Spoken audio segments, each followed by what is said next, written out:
Picture this, 1963. A red Corvette Stingray with a split rear window rolls off the Bowling Green assembly line. Sleek, curved, absolutely stunning. While Mustang and Camaro were being sketched on napkins for their upcoming war, probably during a 3-martini lunch, Corvette was already becoming a legend. Quietly, elegantly, without firing a single shot in Detroit's muscle car bloodbath. This is the story of the survivor. The car that watched Detroit destroy itself with the efficiency of a Greek tragedy, and somehow came out the other side. Not by being the fastest, not by being the cheapest, but by being the smartest. While muscle cars rose and fell like dot-com startups, Corvette just kept going. 70 years. 70. Through oil shocks, emission standards, financial troubles, changing tastes, and corporate stupidity that would make a Harvard Business School dropout blush. Pontiac, gone. Plymouth, history, Firebird, canceled by accountants with spreadsheets and zero souls. But Corvette? Still here. Still relevant. Still America's sports car. How is the question nobody asks. Buckle up. This is the story of how one car outlived an entire generation of rivals, not by fighting the muscle wars, but by refusing to play the game Detroit rigged. This is Car Chronicles, and this is the Corvette nobody talks about. Let me paint you a picture of 1953. Post-war America is booming. Young men are coming home with money to spend and a need for speed that factory sedans can't satisfy. European sports cars, Jaguars, MGs, Triumphs, are the hot ticket. They're small, fast, sophisticated. Everything American cars aren't. Detroit's building land yachts. Europe's building sports cars. America notices. General Motors looks at this and thinks, hold my bourbon. We'll show those snooty Europeans what real engineering looks like. So Harley Earl, GM's design genius, sketches out America's first true sports car. Fiberglass body because steel is for peasants. 2 seats because who needs friends? And a soft top because hard tops are for people who like roofs that work. 6-cylinder engine making 150 horsepower because, well, this is where the plan gets fuzzy. They call it Corvette. French for a small, fast warship. Spoiler alert, it was neither fast nor particularly war-ready. The first Corvette rolls out in 1953. It's, how do I put this gently, underwhelming, slow, underpowered. Basically a fiberglass paperweight with aspirations. Only 300 were built that first year because demand was measured in sympathy purchases. Automotive journalists wrote reviews that were basically condolence letters. Nice try, Detroit. Maybe stick to making refrigerators? This is supposed to compete with Jaguar XK120? The same Jaguar doing 120 miles per hour while the Corvette struggles to hit 110? Good luck with that delusion. But here's where Corvette's survival instinct kicks in. Early and hard. By 1955, somebody at GM sobers up long enough to realize the 6-cylinder experiment is a disaster. They yank it out and install a V8. 265 cubic inches. 195 horsepower. Suddenly, this thing moves. Sales jump faster than executives running from accountability. That single change, the heartbeat of a V8, turned a failing experiment into America's obsession. The Corvette finds its identity. American power wrapped in European-style curves. It's like putting a chainsaw engine in a ballet dancer. Shouldn't work. Absolutely does. Fast forward to 1963. The C2 generation launches. And oh, what a launch. The split rear window Stingray becomes an instant icon. Independent rear suspension that actually works. Fuel injection options for people who like their money converted directly into speed, up to 360 horsepower. This isn't just a sports car anymore. This is automotive art that happens to go very, very fast. Michelangelo would weep. So would your insurance agent. The 1963 split window exists for exactly 1 year. Just one. Designer Bill Mitchell fights to keep the split window because it looks incredible. Chief engineer Zora Arkus Duntov hates it, says it blocks rear visibility. Mitchell loses the argument. 1964 Corvettes get a one-piece rear window. That single year of production makes the 63 the most collectible Corvette ever built. Sometimes losing the argument wins the war. Bill Mitchell understood this. Corporate committees? Not so much. Let's talk money. Because this gets absurd fast. A 1963 split-window Stingray cost $4,000 new. $4,000! The price of a decent used Honda today. Fast forward to now, try $200,000 for a decent one. Pristine examples? $300,000 plus. That's not a car. That's a retirement plan with wheels and an exhaust note. Your financial advisor is crying. Your spouse is reconsidering life choices. But you have a split-window Stingray. But here's what makes Corvette fundamentally different from muscle cars. While Mustang launched in 1964 as a mass-market phenomenon, 417,000 sold the first year. Ford was printing Mustangs like the Federal Reserve prints money. Corvette stayed exclusive. 21,000 built in '64. This wasn't a car for everyone. It was a car for the guy who knew, the guy who understood, the guy who didn't need validation from his neighbor's driveway. Corvette buyers were a different breed, possibly certifiable, definitely committed. Let that marinate. While Ford was printing Mustangs like dollar bills, Chevrolet was hand-building Corvettes like Swiss watches. Quality over quantity, exclusivity over accessibility, genius over whatever Ford was doing. The C3 generation arrives in 1968, and Detroit remembers how to design cars that don't look like tax forms. Inspired by the Mako Shark II concept car. Long hood that goes on for miles, curved fenders that defy physics, removable T-tops for when you want wind therapy at 100 miles per hour. This thing looks like it's doing 100 miles per hour standing still in your garage. And the power? The big block 427 delivers 430 horsepower. 430. That's not an engine. That's a controlled explosion with warranty papers. Now, while Mustang and Camaro are slugging it out on drag strips, literally trying to destroy each other in pony car wars that would make Roman gladiators proud, Corvette is doing something revolutionary. It's winning actual races. Sebring, Le Mans, Daytona. This isn't just straight-line speed for quarter-mile bragging rights. This is actual racing pedigree. Corvette's competing against Ferrari, against Porsche, against cars that cost 3 times as much and come with Italian attitude problems. And winning. The C3 427 becomes legendary, and not just in Detroit bar arguments. 0 to 60 in 5.7 seconds. Top speed over 140 miles per hour. Quarter mile in the 13s. In 1969, when muscle cars are at their absolute peak, when horsepower is measured in bragging rights and common sense took an extended vacation, Corvette is right there. But playing a different game entirely. Chess while everyone else is playing checkers. With dynamite and questionable life insurance. Then 1973 hits like a financial apocalypse. Oil crisis. Emission standards written by people who hate fun. Insurance costs exploding faster than muscle car engines. The muscle car era doesn't just die. It dies violently, messily, with no dignity whatsoever. Mustang becomes the Mustang II with 88 horsepower of pure, unfiltered sadness. Camaro shrinks like it's allergic to testosterone. Firebird struggles like it's drowning in regulations.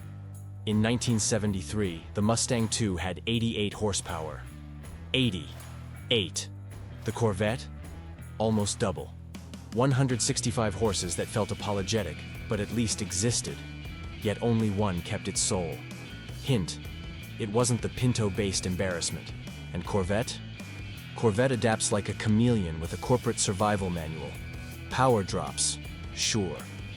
The 1975 base model makes 165 horsepower. Tragic by muscle standards, acceptable by Malaise era, we're all suffering together standards. But here's the brilliant thing. Corvette never positioned itself as just a muscle car. It's a sports car. Different mission, different customer, different survival strategy. While muscle cars were dying because they forgot how to turn, Corvette remembered it was supposed to handle. Revolutionary concept. The late 70s Corvette becomes something else entirely. A status symbol, a success marker, a midlife crisis on 4 wheels. You buy a Corvette to tell the world you made it, or at least financed it aggressively. Disco-era executives cruising in gold Corvettes with T-tops and chest hair on full display. Medallions catching sunlight. Leisure suits defying good taste. Is it fast? Your neighbor's riding lawnmower is faster. Does it matter? Not when you're wearing enough cologne to choke a small European nation. and your Saturday Night Fever soundtrack is at maximum volume. This is America in the late 70s. We're not proud, but we're committed. By 1982, Corvette production moves to Bowling Green, Kentucky, because apparently Michigan wasn't suffering enough. The C3 is ancient, 14 years old, that's 78 in car years, outdated, slow, unreliable. Sales are dropping faster than Disco's credibility. GM is losing money. The smart move? Cancel it. Write it off. Pontiac's getting ready to launch the Fiero. Maybe Chevy doesn't need 2 sports cars. Maybe, just maybe, Corvette's time has passed. Still with me? This gets better, or worse, depending on how you feel about digital dashboards and the 1980s in general. Spoiler, it's both. 1984. No, there's no 1983 Corvette. Quality issues delayed production because even GM has standards. Sometimes. The C4 finally launches in '84, looking like a DeLorean had an affair with geometry. Digital dashboard that looks like a Casio calculator having an identity crisis. Sharp angles that could cut you if you looked at them wrong. And handling that, miracle of miracles, actually works.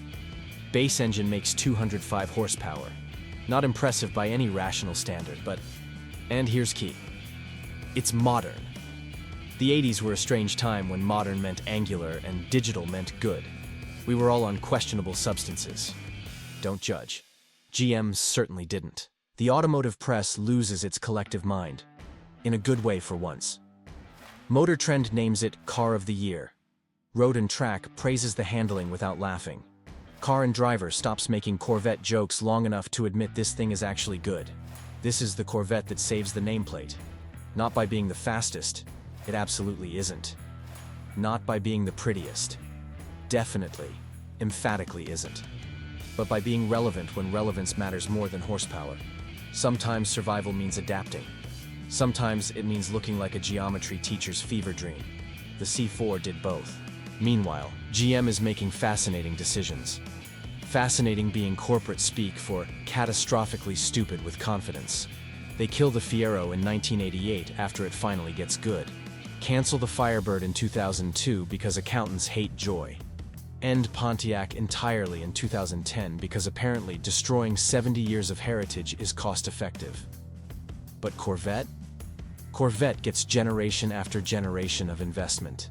The C5 in 1997, the C6 in 2005, each one better than the last. Somebody at GM was sober for 5 consecutive minutes and made the right call.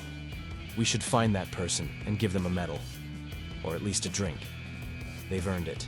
The C6 Z06 launches in 2006, and suddenly Corvette is scary fast again. 7-liter V8 because displacement is the American way. 505 horsepower because 504 wasn't enough. 0 to 60 in 3.6 seconds. This thing embarrasses cars costing 3 times as much. Ferrari owners start avoiding cars and coffee. Porsche drivers stop smiling at traffic lights. Lamborghini owners pretend they don't see you. The Z06 is violence wrapped in fiberglass. Legal violence. The best kind. Then the ZR1 arrives in 2009, and GM remembers that overkill is just a suggestion. Supercharged because naturally aspirated is for quitters. 638 horsepower because 600 wasn't sufficiently terrifying. Top speed, 205 miles per hour. The fastest production Corvette ever built to that point. This isn't just survival anymore. This is dominance. This is Corvette reminding everyone why it's still here while Pontiac is a Wikipedia entry. This is GM getting one thing right while everything else burns. The C7 generation launches in 2014. Peak modern Corvette before everything changes. Aggressive styling that looks angry at parking lots. LT1 V8 with 460 horsepower base because this is America and we don't do adequate. The Z06 delivers 650 supercharged horses. That's not a car. That's a land-based fighter jet with cup holders. And it looks absolutely menacing. Sharp. Angry. Ready to fight anything on 4 wheels. Or 6 wheels. Or treads. The C7 doesn't discriminate in its aggression. But here's what's fascinating about C7. It's the last front-engine Corvette. After 65 years of tradition, engine up front where God and Zora Arkus Duntov intended, driver in command, purist approved. This is how we've always done it mentality firmly in place. GM finally decides to change everything for C8. The Corvette didn't just move its engine, it moved the goalposts of what American performance meant. Corvette purists rioted, forums exploded, grown men cried into their steering wheels. But that's another story, one for a different channel. This one, the C7 story, is about the last of the breed, the final front-engine warrior, the end of an era nobody wanted to end. I'll wait while you process that. The car that survived everything was about to fundamentally change. Tradition had an expiration date. Nobody saw it coming. Let's talk about what Corvette represents today. Beyond fiberglass and horsepower and questionable financial decisions, it's not just a car. It's proof that good decisions compound over time like interest on a savings account, except way more fun and significantly less practical. While Mustang and Camaro spent 60 years obsessing over each other, sales numbers, horsepower wars, styling one-upmanship, my V8 is bigger than yours arguments at every automotive publication, Corvette just kept evolving, quietly, deliberately, like it knew something everyone else forgot. Think about the corporate decisions behind this. GM could have canceled Corvette 10 different times. The 1970s crisis when gas cost more than common sense. The 1980s quality issues when Made in America was more threat than promise. The 2008 financial collapse when GM was one bankruptcy away from oblivion. Each time, some executive had to fight to keep Corvette alive. Fight accountants, fight spreadsheets, fight logic itself. And each time, against all odds, they won that fight. This isn't just automotive history. This is corporate warfare with horsepower as collateral. Compare that to Pontiac. Decades of history. The GTO that created the muscle car segment. The Firebird that defined cool. Trans Am that made Burt Reynolds a legend. Or was it the other way around? All gone. Deleted. Erased like a bad tweet. Plymouth? Gone. Mercury? Gone. Saturn? Gone faster than its sales projections. Oldsmobile? Not that old anymore because it's dead. How many GM brands died while Corvette kept breathing? Too many to count without getting depressed. Corvette isn't just a survivor. It's the sole survivor. The last one standing when the music stopped. Detroit's final answer to what happens when you make good decisions consistently for 70 years. The Corvette today is a collector's dream, or a financial nightmare depending on your spouse's opinion. C2 split windows are six-figure investments that appreciate faster than your 401k, and are significantly more fun at cars and coffee. C3 big blocks are climbing in value like they're escaping something. Even C4s, the ugly duckling generation that looked like a calculator, are starting to appreciate because apparently everything eventually becomes cool if you wait long enough. Why? Because Corvette has 7 decades of continuous history. No gaps, no pauses, no, we stopped making it for 10 years asterisks. That's rare in automotive terms. That's precious. That's why people pay absurd money for fiberglass and nostalgia. Compare ownership costs and watch the numbers get stupid fast. A 1969 Camaro SS with big block power? You're looking at $70,000 to $100,000 for a nice one. Already absurd. A 1969 Corvette 4027? Try $150,000 minimum. Nice ones? $200,000 plus. Same year, same company, same city, same factory workers, different status, different investment, different legacy. The Corvette tax is real. The Corvette premium is justified. The Corvette ownership experience is, well, it's expensive. But you already knew that when you signed the papers, and your financial advisor stopped returning your calls. So here's the bottom line. The thesis you can take to any automotive argument and win. While Mustang and Camaro spent 60 years fighting each other like divorced parents using horsepower as ammunition, Corvette was fighting time itself, and winning. It survived oil crises that killed muscle cars, emission standards that neutered V8s, changing tastes that made sports cars impractical, corporate troubles that would bankrupt small nations, and 7 decades of automotive evolution that turned everything else into museum pieces. Not by being the loudest, not by being the cheapest, but by being consistently, relentlessly, undeniably Corvette. The legend that outlasted Detroit, the only American sports car that refused to die. Everyone else built cars. Corvette built immortality. Next time on Car Chronicles, another survivor, another legend, Another story Detroit tried to forget. If you enjoyed this one, hit that subscribe button, because we've got decades of untold automotive history waiting. This is Car Chronicles, where the real stories live. See you next time.